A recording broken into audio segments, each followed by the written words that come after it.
명절을 앞두고 오랜만에 조카의 연락을 받았습니다.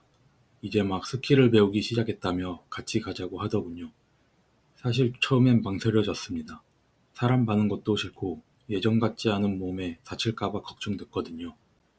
무엇보다 그저 익숙한 방 안 침대 위에 누워 있는 게 가장 편했습니다. 그런데 문득 이런 생각이 들었습니다. 지금 나에게 필요한 건 이 익숙한 방을 벗어나는 일이 아닐까? 생각해보니 스키장을 안 간지 벌써 3년이 넘었더라고요. 3년 넘게 구석에 있던 스키 장갑을 챙기며 어쩌면 제 삶도 이 장갑처럼 먼지만 쌓여가고 있었던 건 아닐까 생각했습니다. 리프트를 타고 하얀 설원 위로 올라가는데 묘한 긴장이 밀려왔습니다. 몸이 기억할까? 넘어지면 어쩌지? 하는 두려움들. 하지만 막상 미끄러져 내려가는 순간 차가운 바람이 얼굴에 부딪히며 잊고 있던 감각이 깨어났습니다. 오랜만에 느껴보는 즐거운 떨림이었습니다. 옆에서는 조카가 연신 넘어지면서도 깔깔거리며 웃고 있었습니다. 무릎이 닿고 엉덩방아를 찧어도 아이는 아무렇지 않게 눈을 털고 다시 일어났습니다. 넘어지는 게 전혀 창피하지 않다는 그 얼굴을 보며 문득 깨달았습니다. 그래, 원래 넘어지면서 배우는 거였지. 초급에서 중급으로 다시 상급으로 올라가기 위해서는 그만큼 더 많이 더 아프게 넘어져야 한다는 그 당연한 이치를 저는 잠시 잊고 살았습니다. 제 투자 인생도 똑같았습니다. 2020년 월급 180만 원 중 100만 원을 가지고 하루 10만 원 수익을 꿈꾸던 시절이 있었습니다. 수많은 시행착오 끝에 그렇게 1000만 원을 만들었을 때 얼마나 좋았던지 1000만 원이 1억이 되고 결국 30억이라는 큰 자산까지 만들었죠.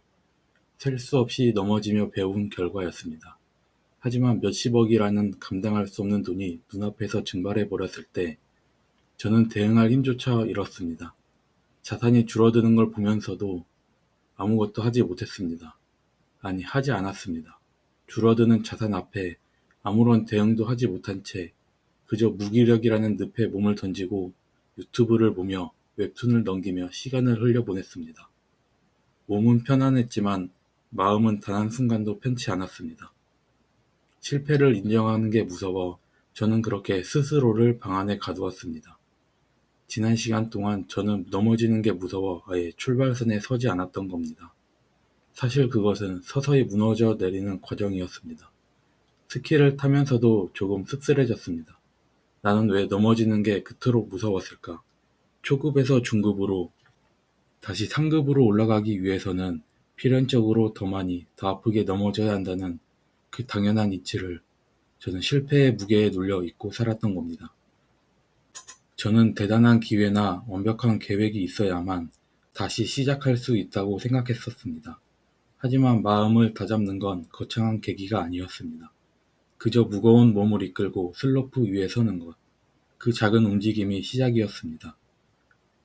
완벽하게 회복되지 않아도 좋습니다. 큰 수익을 당장 내지 못해도 괜찮습니다.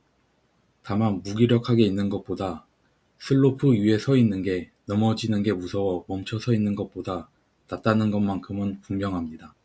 이제는 완벽하게 회복하겠다는 욕심 대신 이 한 가지만 생각하려 합니다. 일단 밖으로 나가자.